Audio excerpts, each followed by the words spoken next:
suis très heureux parce que nous allons aujourd'hui parler de Sukkot. Vous savez que nous sommes dans la période de Sukkot. Donc, je vais commencer le cours maintenant. La fois précédente, je vous avais donc parlé de Yom Kippour.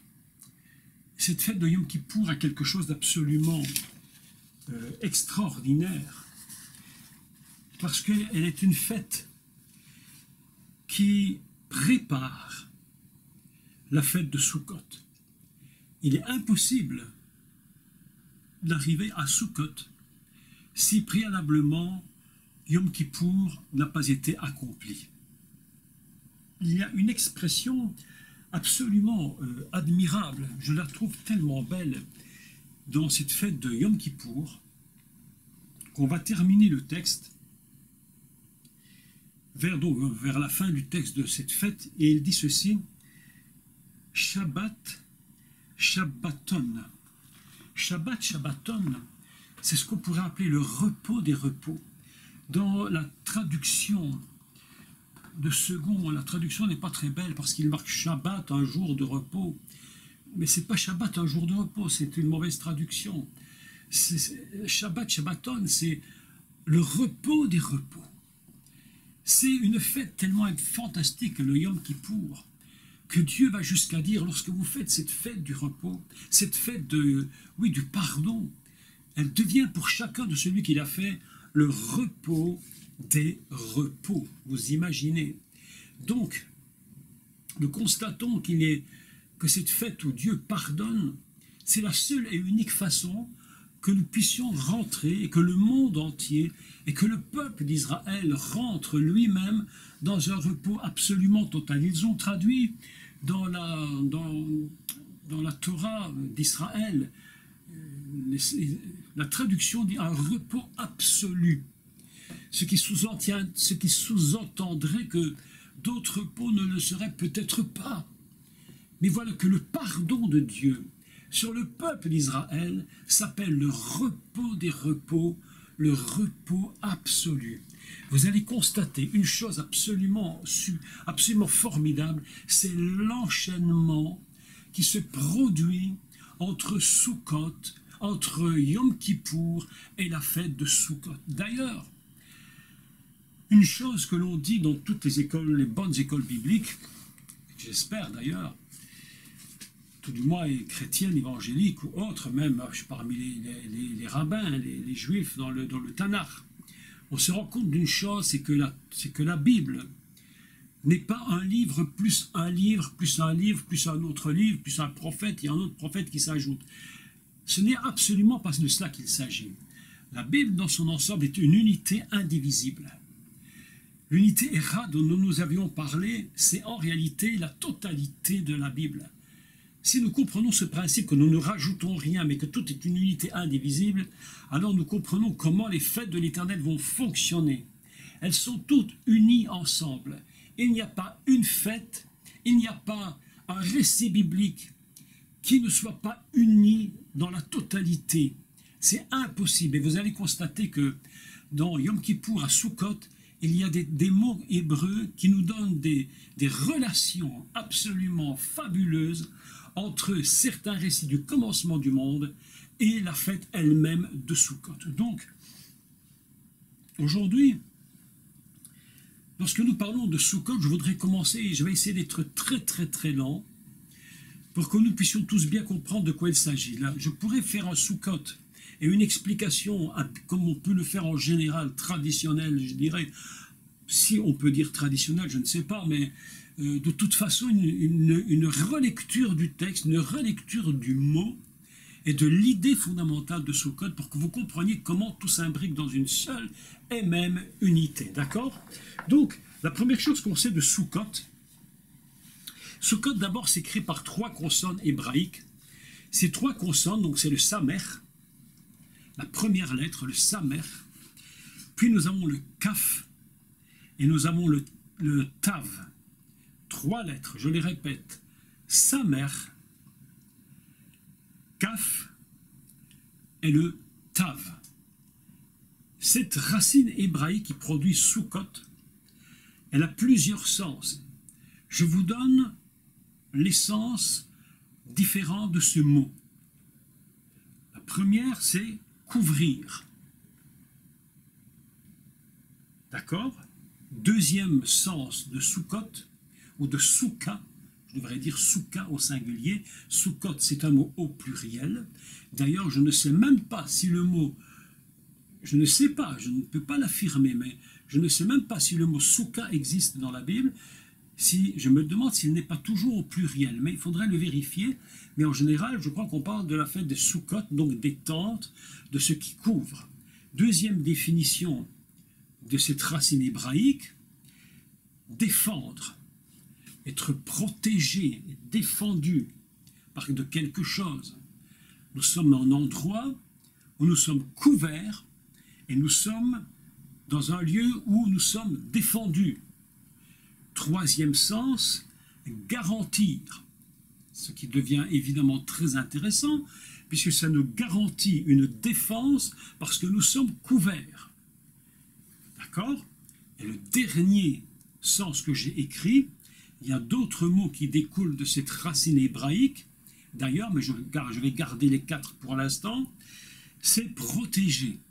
Celui qui rentre dans la souka, c'est-à-dire il va être protégé, il y aura un toit avec tout ce qu'on peut parler de ce toit, dans lequel on va voir le ciel, enfin il y a beaucoup de choses à dire, mais ce n'est pas mon propos aujourd'hui.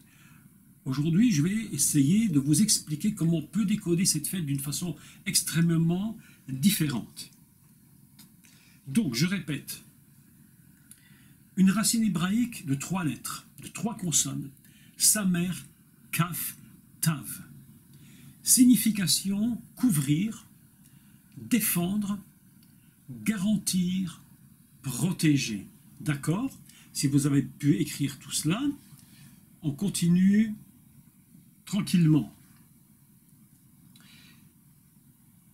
La valeur de Soukot, la valeur de ce mot Soukot, qui veut dire les tentes, les tabernacles, ce qu'on appelle la fête des tabernacles, la fête des tentes, la fête des cabanes, les Soukot, sa valeur numérique est de 480. D'accord? Nous avons déjà dans cette idée du 480 quelque chose d'absolument fantastique, c'est que 4, c'est comme les 4 lettres du nom de Dieu, et le 8 représente l'éternité. Il y a donc un niveau de Soukot qui est un niveau purement terrestre, et il y a un niveau Soukot qui est un niveau totalement céleste. Et nous ne devons jamais oublier qu'il n'y a aucune fête de l'Éternel qui soit uniquement terrestre. Avant que tout cela n'existe sur terre, tout cela existe de toute éternité, c'est totalement divin. C'est pourquoi elles s'appellent les fêtes de l'Éternel, n'est-ce pas, les garnitures, si on peut dire, de l'Éternel, c'est-à-dire qu'il y a quelque chose là-haut qui représente la totalité du nom divin, et ce nom divin est lui-même totalement éternel, et il a une marque qui est absolument définitive. C'est pourquoi nous avons ce mot qui est de 480. Mais lorsque nous faisons une autre valeur numérique, nous trouvons qu'il y a une valeur de 12. 4 et 8, 12. Et cette valeur de 12, elle représente la protection totale, évidemment, des 12 tribus d'Israël. Elle représente évidemment la valeur de 12, qui est une représentation de l'accomplissement total d'une chose. Ainsi, Soukot n'est pas que pour Israël, mais c'est également une fête qui va fonctionner au niveau de toute l'humanité. Et d'ailleurs,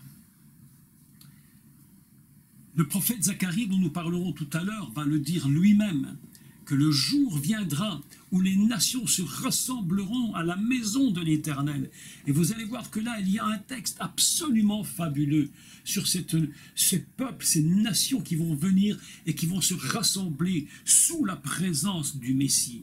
Ce sera ce qu'on appellera le Soukot éternel, le définitif. Il y aura un moment où les nations seront recouvertes par la présence du Messie. Et ce ne sera pas seulement Israël ni une personne en particulier, mais ce sera une capacité que toute l'humanité aura cette possibilité de se trouver sous la présence du Messie. Voilà donc une première approche du mot Sukkot. Vous savez que les trois lettres hébraïques, parlons des trois lettres qui composent le mot.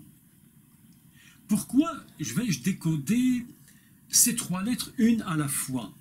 Pour vous montrer la relation qui se produit à Sukkot avec le commencement, ou j'allais dire plus précisément le recommencement du monde.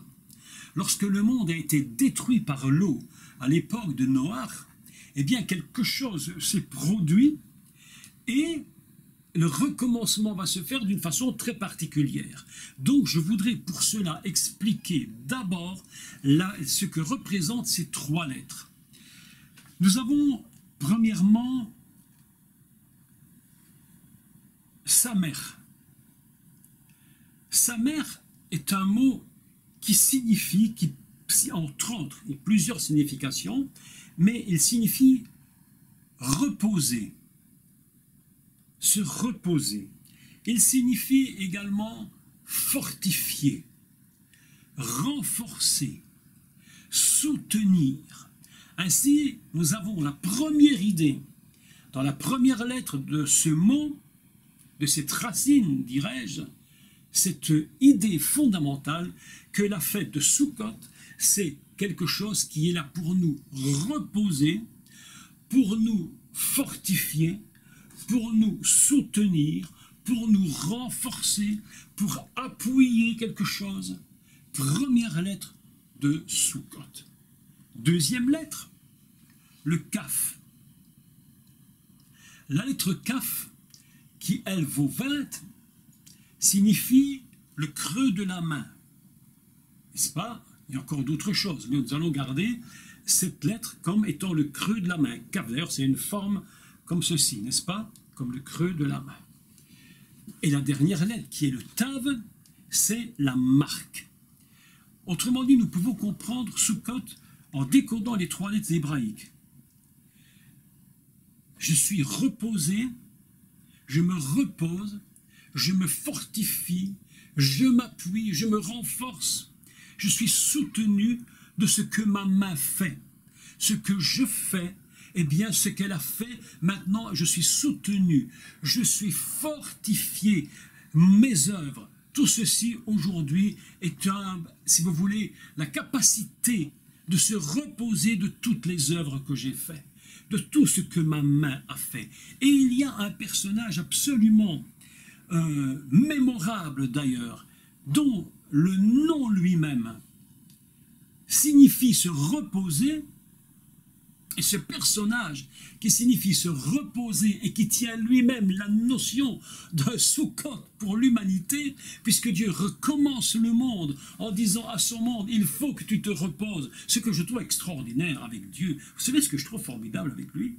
C'est que le but de Dieu, c'est que nous, son humanité, nous vivions constamment dans le repos et la tranquillité. Il n'y a rien de plus insupportable que de toujours être contrôlé dans des stress, d'être dans des angoisses. Et nous allons évidemment parler de Noach. Lorsqu'on parle de Noach, nous avons une idée immédiatement d'un premier Sukkot. Et ce premier Sukkot est tellement surprenant que Dieu va dire à Noach d'une façon différente, mais l'idée est fondamentalement la même. Tu entreras dans la boîte et dans cette boîte, eh bien là, je vais te sauver, je vais te garder, je vais te protéger, je vais te soutenir. Dans cette boîte, c'est là que tu seras sauvé. Et lorsque nous parlons de Noach, eh bien nous savons que Noach signifie le repos. Ainsi, nous avons une idée fondamentale. Est-ce que vous savez que le mot Noach, sa valeur 58, en réalité, c'est 13. Et la valeur de Noach qui est réduite à la valeur 13, nous fait immédiatement penser à ce que je vous avais enseigné lorsque je vous ai parlé de Shema Israël. Le mot Hahava, qui veut dire l'amour, vaut également 13. Ainsi, ce qu'on appelle le repos et l'amour de Dieu sont absolument collés, identiques l'un avec l'autre. Dieu m'aime et parce qu'il m'aime, je me repose. Dieu me donne du repos. Il dit à Noach, tu t'appelleras celui du repos. D'ailleurs, c'est tellement formidable que nous allons lire le texte ensemble dans Bereshit 5. Et au verset 28, nous allons le prendre maintenant. Bereshit 5, verset 28, et vous allez voir là comment les choses se collent les unes aux autres. Alors, il est dit ceci, les mères, le père de Noé, voyez, c'est un peu un décodage du texte de Soukhot différent de ce qu'on fait d'habitude. Mon but n'est pas d'expliquer exactement tout ce que le monde dit, j'essaie de décoder autrement le texte. Les mères, Bereshit 5, Genèse 5, verset 28. Les mères, âgées de 182 ans, engendra un fils. Il lui donna le nom de Noach, en disant « Celui-ci nous consolera de nos fatigues et du travail pénible de nos mains, provenant de cette terre que l'Éternel a maudite. » Autrement dit, que fait Noach? Dieu veut que Noach soit un homme qui s'appelle le repos pour nous reposer du travail pénible de nos mains. Qu'est-ce que c'est que Soukhot? Eh bien, c'est se reposer, et la lettre Kaf nous parle de la main. Nous nous reposons de ce que nos mains ont fait, nous nous reposons, et même lorsque nous allons faire, ce sera pour Dieu, et nous serons gardés dans le repos, nous serons fortifiés, nous serons renforcés. Quelque chose va... L'unité de ce Soukhot, c'est que nous puissions être dans le repos de Dieu, de façon mais définitive. Autrement dit, Noach, de façon absolument voilée, c'est un personnage qui est en train de mettre en place, dans le recommencement de l'humanité, l'idée fondamentale de ce que sera plus tard cette fête de Soukhot. Je suis donc venu de Yom Kippour, je me suis humilié, je me suis présenté devant Dieu en me remettant en question. Lorsque je me suis mis en question, Dieu m'a pardonné. Parce qu'il m'a pardonné, on appelle ça Shabbat, Shabbaton, le repos des repos. Et comme je suis dans le repos des repos, je peux entrer dans Soukhot. Il n'y a pas moyen, mes amis, de rentrer dans Soukhot si nous n'avons pas connu le Shabbat, Shabbaton, c'est-à-dire le repos des repos. C'est ainsi que la Bible, dans son ensemble, va unir les deux idées. Noach, le premier, qui est un homme qui est conçu pour le repos du travail pénible des mains, Dieu lui dit, tu rentreras dans la Teva, et lorsque tu seras dans la Teva, alors là, tu seras sauvé, protégé et gardé. Ainsi, voilà que maintenant, nous apprenons que le peuple d'Israël lui-même reçoit un ordre de Dieu qui lui dit, tu rentreras également dans la soukha, dans ta soukha, donc dans les soukhot, dans tes tentes, et là, tu seras protégé, tu seras dans le repos. Ainsi, nous apprenons une chose absolument fondamentale, c'est qu'il n'y a pas possibilité de multiplier. Écoutez ceci, parce que c'est très important ce que je vais vous expliquer. J'en ai parlé ce week-end à Toulouse, parce que je crois que c'est un thème qui m'est très très très à cœur pour l'instant. Le Seigneur m'a véritablement parlé à ce sujet-là. Pour comprendre cela, il faut retourner à l'origine de l'humanité. Pour comprendre toutes les fêtes de l'Éternel, d'ailleurs, il faut retourner à l'origine.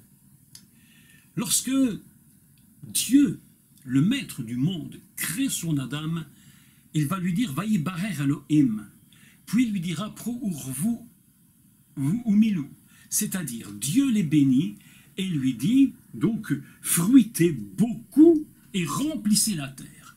Et vous allez voir comment cette parole du commencement de Torah, du commencement de l'homme et de sa bénédiction fait une résurgence, mais absolument inimaginable, dans la fête de Soukhot et dans ce que Dieu va demander à Israël. Donc, pour bien comprendre de quoi il s'agit, Dieu dit à son Adam, la première parole qu'il prononce, c'est « Vayibarer ». Vayibarer veut dire « il les bénit ». En réalité, pour être béni, il va falloir que l'homme fasse quelque chose. Vous savez que lorsque Dieu dit à l'Adam « soyez béni », ce n'est pas simplement une parole dite sans que l'Adam n'ait rien à faire. Si nous voulons la bénédiction, si la dame fondamentale qui représente l'humanité entière, c'est-à-dire vous, moi et tout ce qui existe en tant qu'humain, il faut comprendre que pour que la bénédiction se fasse, il faut absolument qu'il y ait de la part de l'homme quelque chose qu'il va faire. Et que devra-t-il faire pour que la bénédiction s'accomplisse lorsqu'il va dire « Prou urvu vemilou » croissez ou fruitez littéralement, fruitez beaucoup, on dit prou qui vient de prix, le fruit, revu et beaucoup, vemilou et remplissez. Que doit faire la dame pour fruiter beaucoup et remplir la terre? Immédiatement, la première chose que les gens pensent quand on dit croissez, multipliez, c'est d'ailleurs faites beaucoup d'enfants. Première chose qu'on pense, immédiatement, c'est l'idée fondamentale. Mais lorsque Dieu dit croissez, multipliez, remplissez la terre, évidemment, ça peut être évidemment avoir des enfants, ce qui est une vérité en soi, mais également dans toutes sortes de domaines. Il n'y a pas que le domaine de la reproduction humaine. On peut fructifier, on peut énormément, on peut remplir la terre de tellement de choses. Donc la bénédiction s'étend à beaucoup de domaines. Mais que faut-il faire pour que cela existe? Eh bien, il va falloir que l'homme se mette dans une position de celui qui sait s'humilier devant Dieu, reconnaître que le maître du monde, reconnaître que celui qui est au-dessus est le maître absolu et que nous n'avons qu'une solution pour pouvoir être bénis, c'est de pouvoir nous mettre en dessous de lui. Et que veut dire Vaïbarer? Il est béni. Mais Vaïbarer vient d'une racine hébraïque qui est le bérer. Et qu'est-ce que c'est que le bérer? Le bérer, c'est une racine hébraïque également qui signifie le genou et qui signifie également s'agenouiller. Autrement dit, il y a quelque chose de très important pour que nous puissions rentrer dans le repos de Dieu. C'est que le jour de Yom Kippour, mes amis, écoutez ce qu'ils vont faire. Le jour de Yom Kippour, où commence cette fête, eh bien la semaine qui précède, que font les Juifs? Tout du moins les religieux, ceux qui croient en Dieu. Et je dis les Juifs religieux, peut-être je devrais peut-être utiliser un autre mot que celui-là, mais enfin, on se comprend ainsi. Que font-ils pendant une semaine? Ils vont revenir sur eux-mêmes, ils vont retourner en eux-mêmes, ils vont s'examiner eux-mêmes. Parce que mes amis, on ne sait pas faire une teshuva si on ne se remet pas soi-même en question. Il faut revenir en question, c'est-à-dire il faut oser plier le genou, se mettre à genoux devant Dieu. Vaïbarer, il leur donna la capacité de se mettre à genoux et il leur dit, à ce moment-là, lorsque vous vous serez mis à genoux, lorsque mon Adam sera capable de se mettre à genoux, alors je vais lui dire, prou urvu vemilou, fruitez beaucoup et multipliez. J'ai appris une chose de Dieu. Mes amis, je l'ai véritablement appris. Et il y a quelque temps de cela, pas très longtemps, 15 jours peut-être, où Dieu m'a vraiment parlé. Il m'a dit, si tu veux multiplier, je vous parle de moi-même, si tu veux multiplier davantage, apprends à te mettre à genoux devant moi et à reconnaître qu'il n'y a que moi qui suis Dieu et que toute pensée autre que la mienne n'a aucune capacité de te multiplier. Mes amis, je vous dis, le secret de Sukkot vient de Yom Kippour. Il n'y a pas de Sukkot sans Yom Kippour, ça n'existe pas. Il n'y a pas du tout de possibilité de rentrer et de se mettre sous sa tente, de se mettre sous sa cabane, dans le repos, dans la protection, pour être soutenu, pour être fortifié. Si il n'y a pas eu un Yom Kippour qui a précédé, où nous avons appris à nous mettre à genoux. J'ai dit, mon Dieu, écoute-moi bien ce que je vais te dire. Et je le fais, mes amis. Je vous parle de mon expérience. Je ne peux pas parler d'autre chose. Je me lève la nuit. Toutes les nuits, je suis debout, très très tôt. Je me mets devant le Seigneur. Je me mets à genoux. Et chaque fois, je lui dis, mon Dieu, je reconnais que tu es Dieu. Je reconnais qu'il n'y a rien au-dessus de toi. Mes pensées ne seront jamais au-dessus des tiennes. J'essaie d'amener les miennes à ton niveau, mais au-dessus de toi, jamais. Ainsi, nous mettons dans cette attitude préparatoire au pardon, Dieu nous dit, je fais grâce aux humbles, je résiste aux orgueilleux. Tout ce qui domine Dieu est un orgueil. Tout ce qui est au-dessus de lui devient orgueil. C'est-à-dire que nous croyons parfois être dans l'humilité, mais l'humilité humaine n'est qu'un résiduel d'une humilité réelle devant Dieu. C'est ainsi que Yom Kippour nous amène à la fête de Sukkot, où nous allons pouvoir nous mettre en dessous du Mashiach, en dessous de la présence de Dieu, enfermé en lui. Il y a un magnifique psaume où il dit qu'il nous a enfermés en lui. Nous sommes cachés en lui. Et c'est là qu'il nous soutient, qu'il nous fortifie. Mes amis, Sukkot, avant toute chose, avant d'être tout ce qu'on peut dire, il y aura encore beaucoup à dire. Je n'aurai jamais le temps de tout dire aujourd'hui, je ne le pense pas. Mais avant de tout dire, il y a une chose qui est véritable, c'est que Sukkot, c'est une fête où nous devons y rentrer en étant dans l'humilité. Les orgueilleux, même s'ils voulaient rentrer dans la tente, s'ils veulent rentrer dans la cabane, les orgueilleux ne pourront jamais trouver la paix et le repos. Ce que je trouve absolument fabuleux, que c'est cette raison pour laquelle Dieu va dire à la fin de l'affaire de Yom Kippour, il va dire Shabbat, Shabbaton, le repos des repos, lorsque tu as pu être pardonné. Et le pardon ne vient que dans l'humilité. Et vous savez ce qui manque aujourd'hui? Vous savez ce qu'il manque aujourd'hui dans l'Église? Ce sont des hommes et des femmes capables de porter cette capacité spirituelle d'amener les gens à la repentance. Aujourd'hui, il y a beaucoup de Sukkot. Il y a beaucoup de Yom Kippour intellectuels, mes amis. On est dans un système où on essaie de convaincre les gens en leur disant « Écoute, c'est mieux que tu te convertisses que tu ne te convertisses pas. » Mais on ne voit plus réellement beaucoup de gens pleurer sur leurs péchés, venir devant Dieu et dire « Oh, je reconnais que tu es Dieu. Je me prosterne, je m'agenouille devant toi. » Ainsi, nous repasserons de Yom Kippour et nous rentrerons dans nos cabanes et nous serons protégés, totalement protégés. Je fais une remarque en plus d'ailleurs. Dieu dit Sukkot est toujours, ainsi que Yom Kippour d'ailleurs, ainsi que Pessah, toutes les fêtes, sont toujours en relation totale avec ces paroles que Elohim dit, c'est moi qui t'ai fait sortir du pays d'Égypte, du pays où tu étais enfermé. Si tu n'en étais pas sorti, jamais tu ne pourrais pratiquer aucune de ces fêtes. Tout dépend de ce que Dieu un jour nous a libérés, et c'est pourquoi nous sommes capables de rentrer dans la réalité du Sukkot éternel.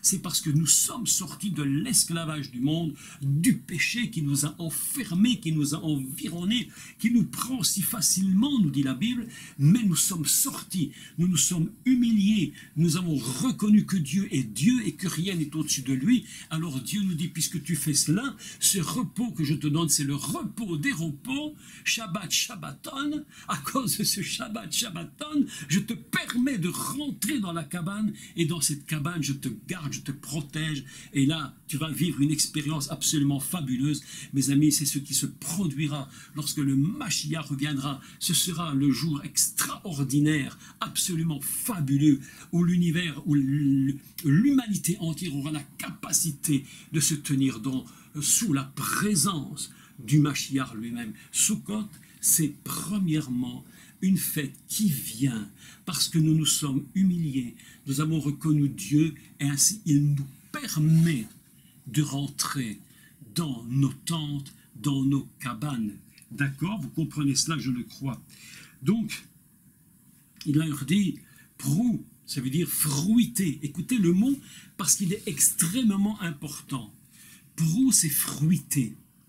On a traduit comment on a traduit ça en français? D'ailleurs, je ne le sais même plus. J'oublie un peu le mot français, la Torah en français, je l'oublie un petit peu. Qu'est-ce que Dieu dit? Alors. Ah oui, c'est ça. Il leur dit, Dieu les bénit, il leur dit, soyez féconds, multipliez et remplissez la terre. Donc, réellement, il est écrit, donc, fruitez, prou. Fruitez, portez du fruit. Et puis, beaucoup, prou ou vous, et beaucoup, littéralement. C'est un mot qui va produire le mot plus tard de le rabbin, en français, le rabbin, hein, les rabbinim, les rabbins. Et puis, milou, c'est emplir, remplir complètement.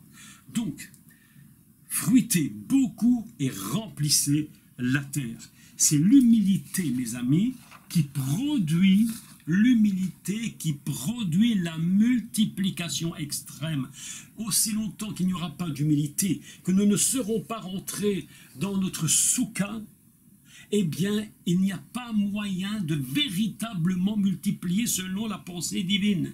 Nous devons oublier une chose, absolument, et je l'essaie constamment pour moi-même, c'est d'oublier les références uniquement terrestres par rapport à l'humilité, à l'orgueil, à, je ne sais pas, à l'abondance. Nous devons oublier ce que la terre nous enseigne dans le niveau le plus simple pour essayer de comprendre ce que Dieu veut dire par là. Quand il dit croissez, quand il dit beaucoup fruiter, c'est au niveau céleste que ça se passe. Il y a une bénédiction du ciel, mais comme nous ne pouvons à peine imaginer. J'aimerais que tous ce soir, j'aimerais que tous vous preniez conscience, mais complètement, de cette capacité qu'a Dieu de nous multiplier, de nous bénir à l'extrême, de nous donner la capacité d'avoir beaucoup de fruits. C'est absolument céleste. Nous devons toucher le céleste, mes amis. Yeshua disait, je vous parle des choses terrestres et vous ne comprenez pas. Quand je vous parlerai des choses célestes, qu'est-ce que vous allez comprendre? Encore moins. Mes amis, nous essayons.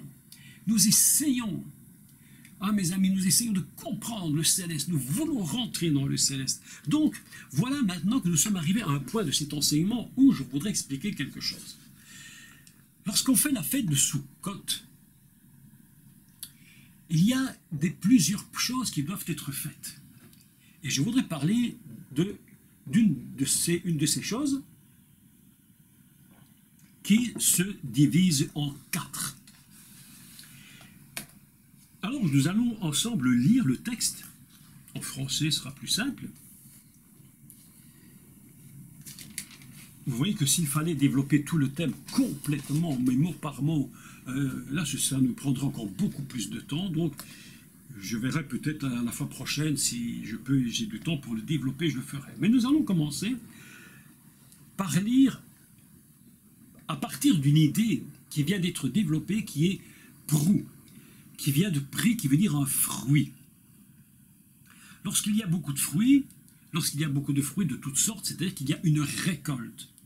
Lorsqu'il y a une récolte, nous n'espérons qu'une chose, c'est qu'elle soit abondante. Cette fête de Sukkot, c'est donc une fête de la moisson. Et nous allons lire ensemble à partir du verset 39 du chapitre 23 du livre de Vaïkra lévitique. D'accord ?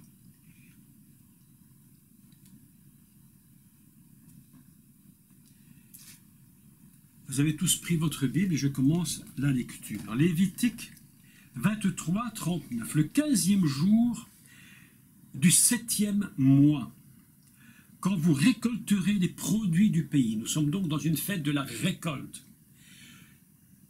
Être dans la paix de Sukkot, c'est la capacité de recevoir de la multiplication. Lorsque vous serez, le 15e jour du 7e mois, que vous récolterez les produits du pays, vous célébrerez donc une fête à l'Éternel pendant 7 jours. Le premier jour, écoutez, c'est absolument extraordinaire, sera un jour de repos, et le 8e jour sera aussi un jour de repos.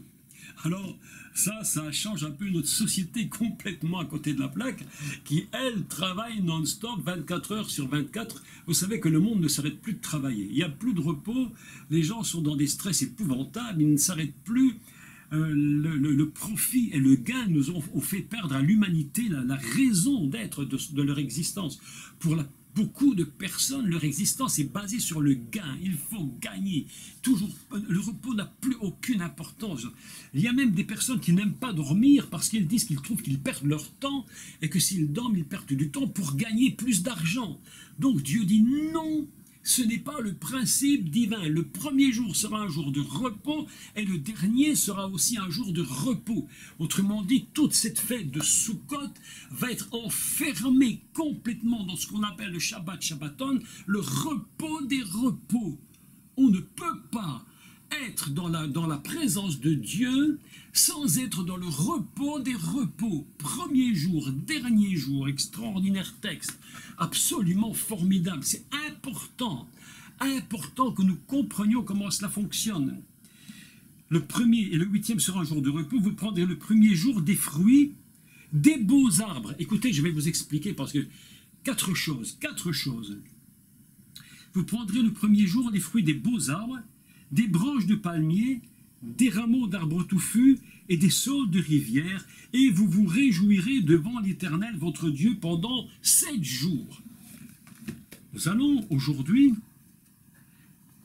expliquer les 4 choses que Dieu demande de prendre pour que l'on puisse se réjouir. Que représentent ces 4 choses? La première s'appelle Pri Etz Adar. Traduit en français, vous prendrez du fruit des beaux arbres. On peut traduire magnifique, splendide, des arbres splendides, vous prendrez de leurs fruits. Il y a donc une prémisse, un commencement de l'abondance. Il y a beaucoup à prendre. Tu prends les prémices des beaux arbres, des arbres splendides, quelque chose d'absolument admirable. Tu les prends. Et c'est avec ça que tu vas commencer par te réjouir. Mais tu ne prendras pas que cela. Il n'y a pas que de la splendeur. Imaginez ce que Dieu demande pour cette fête de Soukhot. C'est pas seulement, mes amis, de prendre n'importe quoi. Si Dieu demande qu'on prenne tel et tel type d'arbre, c'est parce qu'il y a une raison. Vous êtes d'accord que dans la Torah, rien n'est par hasard. Dieu aurait pu dire, mais tu prendras n'importe quoi que tu trouveras et qui pousse quelque part. Non, il va déterminer les choses qu'il faut prendre. Donc la première, on appelle ça Pri Etz Adar. Je répète ça très lentement. Pri, les fruits, Etz, les arbres, Adar, magnifique, beau, splendide. On ne prendra donc pas n'importe quoi. Dans les fêtes de l'Éternel, tout doit être splendeur. Il y a un texte magnifique qui nous dit que dans tes palais, tout est splendeur. Tout est admirable. Lorsque tu rentres dans la fête de Soukhot, tu vas prendre les fruits des plus beaux arbres. La splendeur sera le commencement de cette fête. Cette fête n'est pas une fête banale, mes amis. Lorsque tu rentres dans le repos, lorsque tu rentres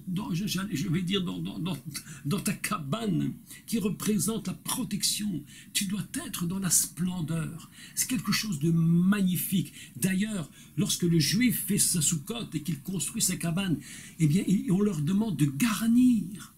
Il faut que ce soit magnifique, il faut que ce soit beau, parce que la fête de Soukhot représente la splendeur. C'est comme si nous étions rentrés dans le palais de Dieu.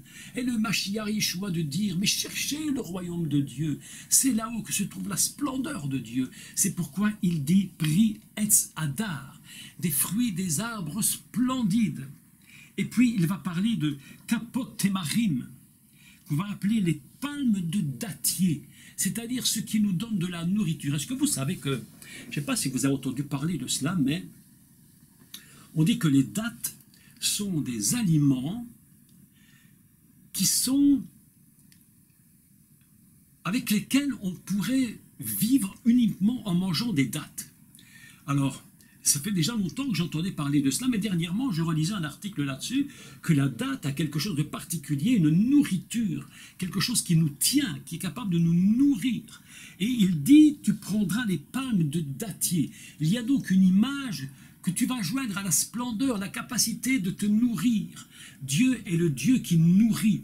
Dieu est le Dieu qui a donné à l'homme toutes ces possibilités de se nourrir. Et nous nous souvenons de ce que Dieu dit à l'Adam, tu mangeras de tous les arbres. Tu mangeras de tous les arbres. Excepté un, nous ne rentrons pas dans cette histoire, mais gardons l'idée fondamentale. Un jardin en Éden qui est absolument d'une splendeur incroyable. avec des fleuves qui coulent, 4 fleuves qui coulent, mes amis. Et dans ces fleuves qui coulent, il y a de l'or, il y a des arbres. Il dit, tu mangeras de tous les arbres dans un jardin de splendeur. Sukkot, mes amis, écoutez, je vous dis quelque chose d'absolument extraordinaire. Sukkot, en réalité, tu sais ce que c'est Sukkot? C'est le Gan Eden. C'est un Gan Eden absolument divin, quelque chose qui te transporte dans un endroit absolument admirable. C'est pourquoi il est écrit Kapot Temarim, des palmes de dattier, là où tu peux te nourrir. Sukkot, c'est un lieu où tu peux te nourrir. Et tu vas la prendre et tu vas en faire, tu vas la joindre avec les fruits, les arbres merveilleux. Tu vas prendre des fruits des arbres merveilleux, tu vas joindre les deux ensemble. Merveilleux, splendide, nourricier, c'est l'Éden. Troisième, il dit Anaf etz avod. Alors ceci, c'est Anaf etz avod signifie une branche de l'arbre avot. Mais qu'est-ce que c'est avot? C'est, on a traduit en français par touffu. Quelque chose qui est très très serré, quelque chose qui est tressé, quelque chose qui est la quantité qui est tressée, qui est mise ensemble. Autrement dit, l'abondance. Je te bénirai à l'extrême. Dieu va dire à Abraham, Bimhod, Mehod, je te multiplierai, mais à l'extrême, énormément. Qu'est-ce que Sukkot? Eh bien, c'est une, j'allais dire, une concentration, une quantité absolument fantastique de tout ce que Dieu donne pour nous, pour que nous puissions vivre sous sa présence. Ainsi, 3 choses s'unissent une avec l'autre. Les fruits splendides, d'arbres magnifiques. Deuxième chose, nourricier. Troisième chose, la quantité. Je ne viens pas devant Dieu en lui disant « je suis un misérable », mais Dieu nous dit « je te donne avec abondance ». Si tu es venu de Kippour, que tu t'es humilié, que tu as reconnu que je suis toujours le Dieu au-dessus de tout ce qui existe, et que tu t'es humilié devant moi, Dieu dit « je vais te multiplier ». Et voilà pourquoi Yom Kippour nous amène dans cette récolte absolument splendide, abondante et nourricière. Et le dernier, le 4e qu'ils vont choisir, ça s'appelle Arbeim Nachal. Alors ici, ce texte, ce mot Nachal est un mot absolument exceptionnel. Parce qu'on a traduit cela en français, et la traduction n'est pas mauvaise, bien sûr. On appelle ça les saules de rivière. Mais pourquoi faut-il aller chercher un saule de rivière? Premièrement, je vous rappelle une première chose, c'est qu'en Éden, il y a des fleuves, des rivières. C'est déjà une idée première. Mais la deuxième idée, c'est que le mot Nachal, il signifie rivière, il signifie également hériter et posséder. Et d'ailleurs, il y a un texte absolument fantastique, je crois que c'est dans le prophète Zacharie, au chapitre 2, verset 12, dans la version française, verset 16 dans la version hébraïque, où il parle qu'il va hériter. Il dit, j'ai donné cet héritage à Juda, à Yehuda, j'ai choisi Yerushalayim, lorsque toutes les nations viendront, on relira le texte après, et quel est le mot utilisé pour dire l'héritage de Juda, le choix et l'héritage de Juda? Eh bien c'est le même mot, Nahal. Nahal, qu'on a traduit par rivière, des saules de rivière. Tu prendras une branche de saule de rivière qui sera l'image de ton héritage, l'image de ce que tu es en possession, de ce que Dieu t'a donné. C'est le même mot, exactement la même racine, qui est utilisée pour les deux idées. Lorsque les nations viendront, elles vont se rendre compte que Dieu avait choisi Juda, il avait choisi Jérusalem, et la Bible nous enseigne qu'ils monteront à Jérusalem, et qu'ils viendront pour adorer le roi. Ils seront complètement dans la soukha éternelle, et ils viendront en présence du Mashiach, et à ce moment-là, ils reconnaîtront l'héritage. Le mot héritage, c'est le mot Nachal. Ah, mes amis, et je suis en train, Claire nous dit, ton bien-être sera comme un fleuve et ton bonheur comme les flots de la mer. Je te lis ce que tu écris. Mes amis, on en est là. Sukkot, mes amis, je vous dis ceci. Écoutez-moi, Sukkot, c'est le jardin d'Éden. Miniaturisé dans une forme de cabane. Et pourquoi dans une forme de cabane?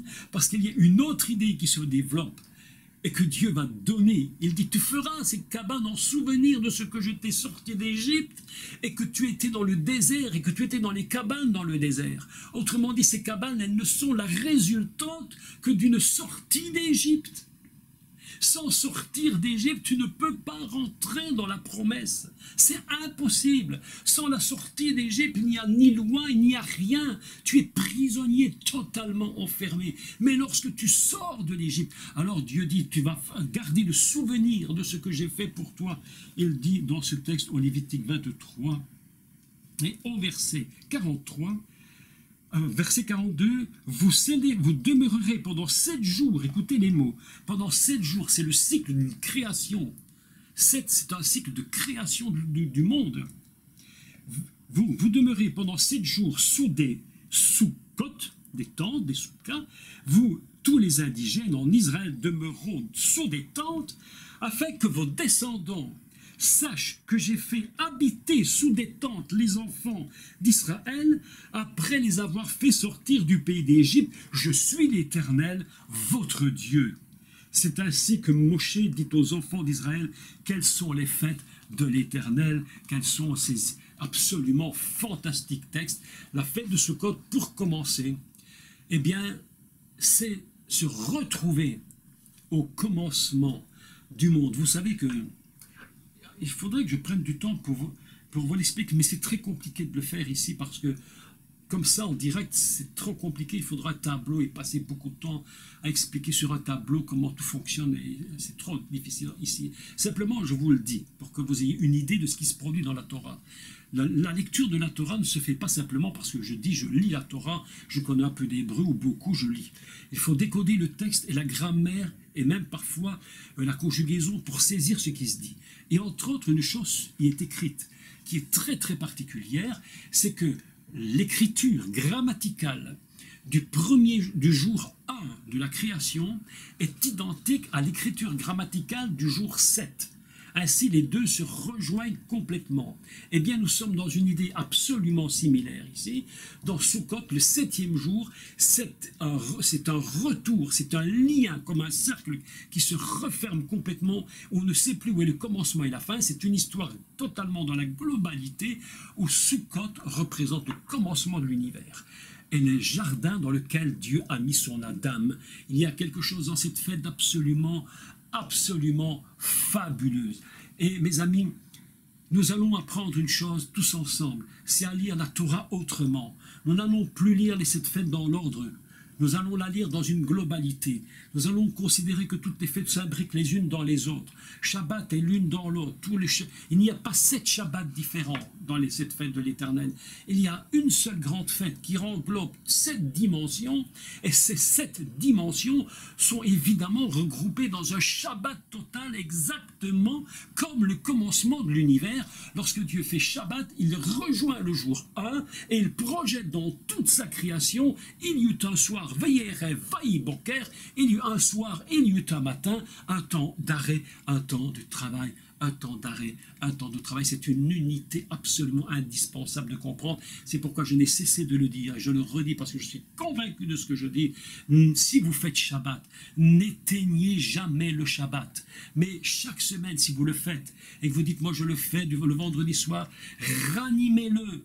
Ranimez Sukkot, ranimez Shabbat, ranimez Pessah. C'est la lumière de toutes les fêtes qui vous rallumez. N'éteignez pas votre Shabbat, mais ranimez-le de sorte que constamment tout soit imprégné du repos des repos. Shabbat, Shabbaton, le repos des repos, le repos du repos, la totalité où le Mashiach dira ne vous inquiétez de rien. Je vous donne la paix, pas comme le monde donne, mais moi j'ai la capacité de vous la donner, cette paix qui vient du ciel, cette paix de Sukkot, cette paix de Pessah, cette paix de Yom Kippour, cette paix de Rosh Hashanah, c'est une seule et même paix. Ce n'est pas 7 Shabbats, ce n'est pas 7 paix différentes, c'est une seule et même. Et Sukkot est la finalité, mes amis, Sukkot c'est la finalité. Je voudrais qu'on lise ensemble un texte. Mais avant d'aller plus loin, je voudrais faire remarquer une chose absolument extraordinaire. Je me suis permis de faire un calcul numérique. Sukkot vaut 480, autrement dit 12. 12. 4 et 8, 12. Etz Raïm, l'arbre de vie. Etz Raïm, l'arbre de vie, 228. Lorsque vous rajoutez tous, vous trouvez 12. Autrement dit, Sukkot et l'arbre de vie sont identiques. C'est une seule et même chose. Lorsque tu rentres dans Sukkot, tu es en train de profiter de l'arbre splendide qui te nourrit, qui est une quantité inimaginable de force et qui en même temps est ton héritage. C'est ça la vérité. Ça c'est le fond. C'est décoder profondément. Mais qu'est-ce que Sukkot? Si on s'imagine que Sukkot, c'est simplement un divertissement pour se faire une cabane, et même si c'est bien pour les enfants et qu'ils trouvent amusant de faire une cabane en soi, je ne trouve rien de mauvais à cela. Mais réellement, si ce n'était qu'un divertissement, mes amis, mais il n'aurait aucun intérêt. Mais vous comprenez comment ce Sukkot a une valeur de 12 et comment Etz Chaim, l'arbre de vie, c'est également 12. Ainsi, nous avons compris immédiatement que 12 représente la totalité d'une œuvre que Dieu a commencée. Puisque 12 représente cette totalité, les 12 tribus d'Israël, les 12 mois dans l'année. Mes amis, ainsi nous fonctionnons avec la Torah et nous comprenons comment Dieu a mis cette fête des Sukkot en dernier plan pour nous dire, attention, la finalité de l'histoire de l'humanité, ce sera cette fête lorsque les nations vont venir. Et je voudrais lire avec vous quand même encore un texte dans le prophète. Ah oui, est-ce qu'on a encore un peu de temps? Est-ce que vous me laissez un peu de temps encore, un tout petit peu de temps? Pour terminer, quand même, j'aurais quand même voulu terminer quelque chose de très très intéressant. Bon, écoutez, continuons. On ne va pas regarder à 10 minutes, à quart d'heure. Nous allons prendre un texte, si vous le voulez bien, quelque chose de très surprenant d'ailleurs. Dans le livre de Bereshit, au chapitre, je ne vais pas dire d'erreur cette fois-ci, je ne vais pas dire d'erreur quand même. Hein. Attendez. Ah oui, je suis dans Exode, évidemment. Si je prends Exode, je ne risque pas de le trouver. Chapitre 33.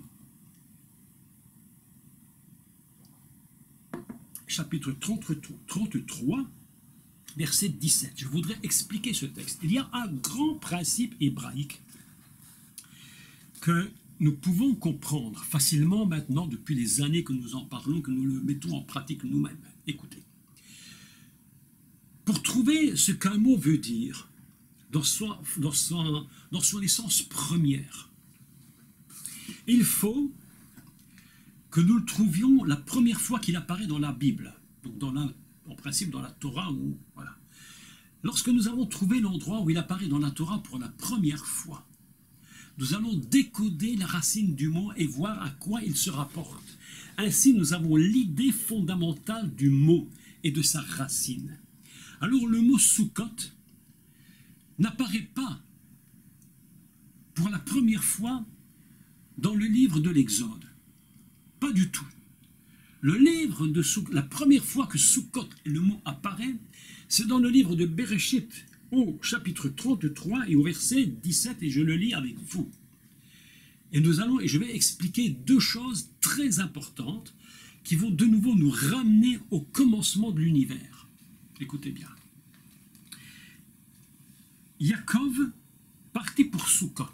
Bon, déjà pour commencer.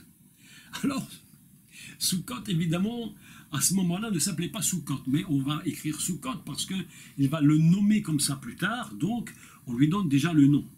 Yaakov partit pour Sukkot. Écoutez maintenant, il bâtit une maison pour lui, pas une soukha, baït. Il bâtit une baït, une maison pour lui. Yaakov, qui lui est Israël. Pour Israël, ils font une maison. Écoutez bien, et suivez le texte. Et il fit des soukottes pour ses troupeaux. Ah ben voilà quelque chose de très étrange. C'est pourquoi l'on a appelé ce lieu du nom de Sukkot. À son retour de Padan Aram, Yaakov arriva, en hébreu c'est écrit Shalem, c'est-à-dire on a traduit heureusement, mais il arriva avec de la paix. Il arriva en paix, littéralement si on le traduit. Deux idées sont présentes ici. Bon, même trois. Le principe c'est de la paix, mais laissons pour l'instant celle-là. Deux choses présentes ici. Yaakov, lui, il veut une maison. Les troupeaux nous font réfléchir à quoi?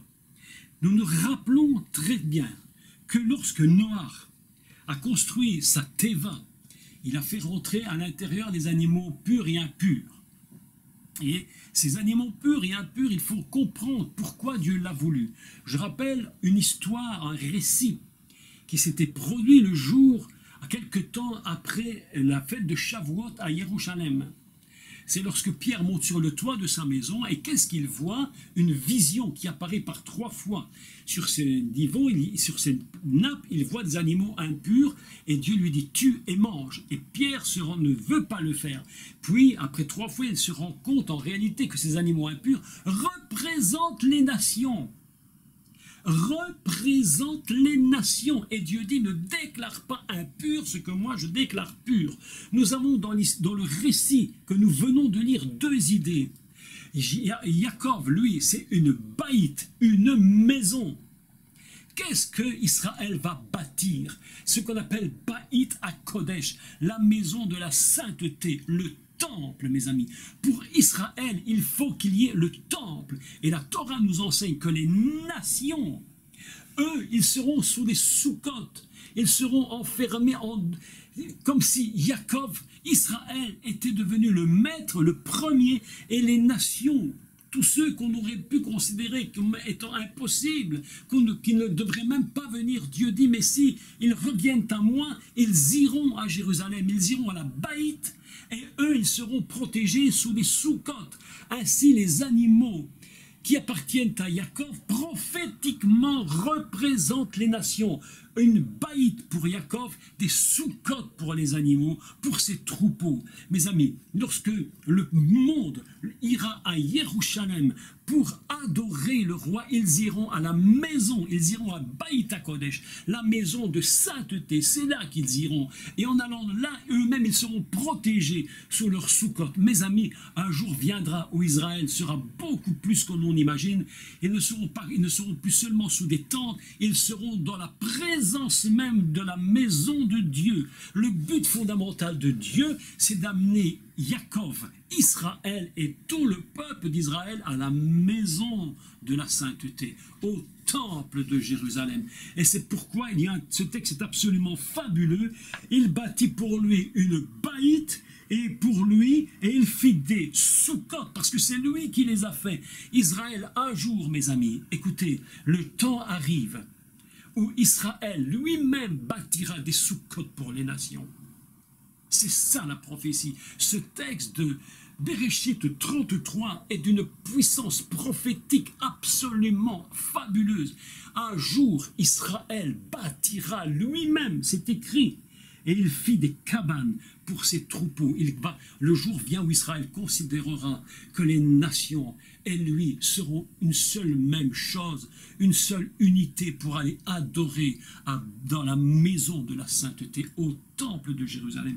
Voilà un texte absolument fabuleux que lorsque j'ai lu, j'étais complètement étonné. Je me suis dit, mais pourquoi Israël n'est-il pas non plus dans une soukha? Pourquoi Jacob voulait-il absolument une maison? Alors, le plus basiquement possible. Nous pourrions dire, bah, évidemment, lui c'était un homme, et les troupeaux c'est des animaux. Mais en réalité, il est prophétiquement quelque chose qui se dégage de cela. Et voilà ici quelque chose d'absolument fantastique. Mes amis, il y a une vérité qu'il faut ne jamais oublier, mais je pense que nous en parlerons dans le prochain cours, parce que je n'ai pas le temps ce soir.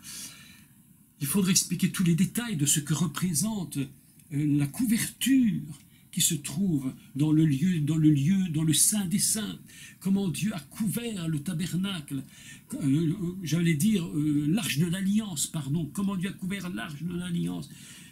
Mes amis, voilà une vérité absolument fabuleuse. Sukkot, c'est en réalité un Éden dans lequel Dieu veut nous mettre.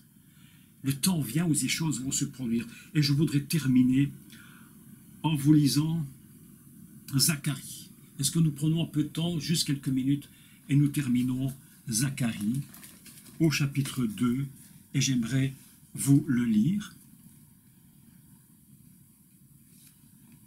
Nous n'allons pas lire tout le texte parce que c'est un peu long, mais lisons à partir de 6, si vous voulez.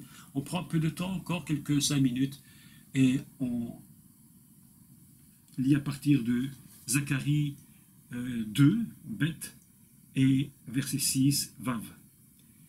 Fuyez, fuyez du pays du septentrion, dit l'Éternel, car je vous ai dispersés aux quatre vents des cieux, dit l'Éternel. Sauve-toi, Sion, toi qui habites chez la fille de Babylone.